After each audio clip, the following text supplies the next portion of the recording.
Good morning, everybody, and thank you for joining us on our integration webinar. So today we're going to be looking at the Surgery Connect integration software, and we'll look at installing, activating, and configuring the software so that you can get the best out of the Surgery Connect package. So through the session today, we're going to have a brief introduction to the integration and what it can do for you. We'll look at the installation on both System 1 and on EMIS, the configuration of EMIS, which is an extra step that we need to do just on the EMIS database. And then we'll look at activating and configuring the integration with both System 1 and EMIS. We'll finally look at the Surgery Connect user configuration so that you can then see what you'll need to change on the users so that they will then receive the pop-ups. So the integration software provides a link between your Surgery Connect phone system and your clinical database, whether that's EMIS or System 1. So it will work with both systems once it's installed. Once it's set up, logging in and out of the desk phones within the practice can then be automated. Patient records can all be presented with inbound calls when a call comes through. And you can also call a patient directly from the patient record in the clinical database, or you can send them a text, and you can set up the text templates through the integration section in the configuration console. When it's running, the integration icon will be seen in the taskbar down at the bottom of the screen. So you can see here down normally where your browser shows at the bottom of the screen, you would then have an orange circle, which will be the integration software running in the background on that PC. There's no need to log into that each day. It will log in and out automatically when the PC is logged into. So to install the software, it needs to be downloaded onto each PC and any laptops that you want to use the integration on to contact patients. The instructions are sent out by the service delivery team, and they will include 2 links. So if you need to get an IT team to download the installation, then it will go through an MSI installer through the group policy. Or if you had admin rights within the practice to download onto the PCs, then you can use the regular installer link, which will then download the installation onto that particular PC. That's the same with both System 1 and EMIS. Obviously, there'll be different files, and I'll show you that one later. We're going to stick with EMIS now, and we'll have a look at setting up the system through EMIS. EMIS will need to be configured as well to allow users to use the integration. So this is the extra step just for EMIS users. It's need to be completed with somebody with EMIS admin access in order to change the EMIS manager within EMIS itself. So when you log into EMIS and open up the menu, you're looking for System Tools. And then within the System Tools, the EMAS Manager. That will then give you some menus, and down at the bottom of the menus, you have the Partner API. If you click on the Partner API, that will then bring up a list. And within that list, you're looking for the Surgery Connect entry within that list. It may not have a green tick next to it yet. So the next thing that you'll need to do is up at the top of the screen on EMIS, you'll have a tick that says Activate Application. So if you click on Activate, that will then activate Surgery Connect within the EMIS application. Next, within EMIS, you now need to give login access to each user that you want to use the integration. So up at the top of the screen, you're going to click on the icon under the Patient API that says Login Access. That will then give you a list of users on the system, and you need to make sure that both the auto login and the allow login columns are ticked for each user that you want to access the system, the Surgery Connect integration. Once you've completed the users, you can click on OK. And then you also need to edit the users. So that's the icon just next to the login access. And once again, you'll go through the list, just one tick this time to activate that on each user ID. Again, once you've completed the list of all the users within the practice, click on OK. And that will then be configured within EMIS. So we've now set up EMIS so that all the users can actually access the application. The application, once downloaded, will then need to be activated on each PC. And the activation needs to be run by each new user on each PC. So each time somebody new logs into that PC, it will run through the activation process within the Surgery Connect integration. If it's the first time you're doing it, if you can click on the icon on the screen, so that will be the orange circle with Surgery Connect, and because we're looking at EMIS, it will say EMIS just after it. That will then run the Surgery Connect integration setup, and the first thing it's going to ask you for is your EMIS Web CDB number. So input your CDB and the region that you're in. Click on the Save button, and then when you open EMIS, you'll then be asked to activate Surgery Connect. So the first time you have logged into EMIS after the activation, it will then ask you to activate the product. You need to input your EMIS username and password, and then click on Activate Product at the bottom of the screen. Now we've got the opportunity to match Surgery Connect user IDs to the EMIS logins, so that login can then be automatic when people log into the clinical database. You can also pair the PCs on the desks to the desk phones, so that you can enable the hot desk function, which will then mean that anybody logging into that PC would be automatically logged into the phone that is next to that PC on the desk. Now you can do this if you're using EMIS either from each PC, or you can do it via the configuration console. It's often a lot easier done from the PCs because you actually need to know the name of each PC in order to do it by the configuration console. So if you go around each PC and log on, then that will activate it on each desk for you.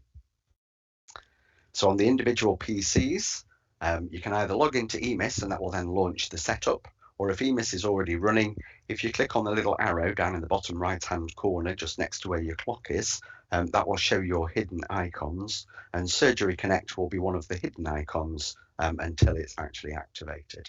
So if you right click on the Surgery Connect logo in the hidden icon tray, you can then click into setup from there. So if you can just open EMIS and that will run the setup, or you can access that via the hidden icon tray. Once you enter the setup, it will then bring up a setup screen where it will bring over the CDB number that you've already entered. It will then check any information. So on this screen, it's already recognized the EMIS login that we've used to log into EMIS, and also the PC that we're logged in. So it's now giving us the opportunity to match that EMIS login with a Surgery Connect user, and also to match the PC to a phone. In order to link up the user IDs, you will now need a PIN number, which is the Surgery Connect application PIN. That can be found in the configuration console. So again, you'll need supervisor access, and then navigate to the configuration console via the single sign-on, and then in the menu, there's an integrations option. You'll have an associations box as well as the text templates box. If you click on the view associations, that will then give you the application PIN on the screen at the top right hand side. If you hover over the PIN, it will also tell you when that PIN number expires. So if you're doing this for new users who've recently joined the practice, you may need to just check that that PIN is still valid. Don't use old PINs. If you just check that each time you're going to add a new user, just to make sure that the PIN hasn't been updated. You're then going to enter the PIN onto the application setup box where it's asking for the PIN, and then click on Submit. That will then give you a list of the Surgery Connect users that are set up on the system in the background. So you can then scroll down that list until you find the name that matches the EMIS login that we're using. Click on Save, and that will then save those details. So those two user IDs will then be matched. If you're in the practice, you can then match the desk phone to the PC. So if you just click to set up, that will then generate a PIN on the screen, and on the phone next to that PC, if you dial *73887 and then follow the prompts that you'll be given in the message, entering the PIN when you're prompted on the phone. Once you've followed that procedure, you'll then have green boxes on the screen and ticks in the middle to indicate that we've now matched both the user ID and that phone to that particular PC. The integration software is now ready to be used by that user on that PC. Now you can also do the associations for users and PCs directly from the configuration console. You will need supervisor access again to access the Surgery Connect console. When you go into the configuration console, click on the integrations and then click on view under the associations box. That will then bring up a list of Surgery Connect users on the left-hand side. And once the integration has been activated on each PC, when somebody logs into EMIS, it will then save that EMIS user ID. So the EMIS user IDs will then be in a drop-down that you can select on the right-hand side. So you can select the correct user to match the Surgery Connect user directly from that screen there. To match the phones, just click on the Phones tab at the top, and that will then give you a list of phones that have already been linked to particular PCs in green on the left-hand side, and any unassociated phones will show in grey on the right. Again, if the integration has been activated on a PC, once somebody logs into that PC, it will then save the PC name. So you can then select the PC name from the drop-down box on the right-hand side of the screen. As I said, this will mean that you need to know which PC is in which room and matched to which phone. We're going to swap over to System 1 now. Before we look finally at the user configuration, because the user configuration is the same. So System 1, once you've installed it, obviously the install files will be exactly the same. So you'll have an MSI installer for group policy and a regular installer for individual users. Once installed, the integration again will need to be activated. So you can click on the icon on the screen, which will then bring up the System 1 integration screen. Again, it's making sure that you've got that PIN number ready to go through with the activation. So that is still found in the integration section in the configuration console. Exactly the same as before, so clicking on associations, which will then show your PIN. And again, if you hover over it, it will show the expiry date of that PIN for you. Once you have the PIN and you've got System 1 running in the background, click on the I'm ready button. The integration application will then need to be authenticated by System 1, so you will receive a pop-up box with an approve button down at the bottom. Now, unfortunately, this pop-up doesn't always appear on the top of the screen, so you may need to minimize anything you've got on the screen in order to see the pop-up box. But once you've got that, you can just click on the approve button, and that will then allow System 1 and the integration software to communicate. Again, we will then be matching the System 1 user login to the Surgery Connect user login to allow automatic login, and the PCs to any phones that you want linked as well. Now with System 1, the extension pairing, so the linking of the phones, needs to be done from each individual desk. However, once one person has logged in and activated the system through System 1, it will actually get a list of users, so you can pair up the users directly through the configuration console on System 1 once the first person's logged in and configured themselves. So the first time that the System 1 goes through the setup, Surgery Connect integration will gather information around your System 1 setup, so it's taking the surgery and the staff details from a login list directly from System 1 there. If you see any error messages on this page, please make sure that you contact our support team before continuing. You can raise a ticket via the support portal. If you can take a screenshot of any errors that you have on the screen and add that to the ticket, then the support team will be able to look into that for you. If everything's green though, we can click on Next Step at the bottom of the screen, and that will then take us through to be linking our user IDs for System 1 and Surgery Connect. Again, it's going to ask for the application PIN that we've retrieved from the configuration console. So pop in the PIN and click on Submit. That will then give you a list of the Surgery Connect user IDs that you can scroll through to match the System 1 user ID that you're currently logged in as.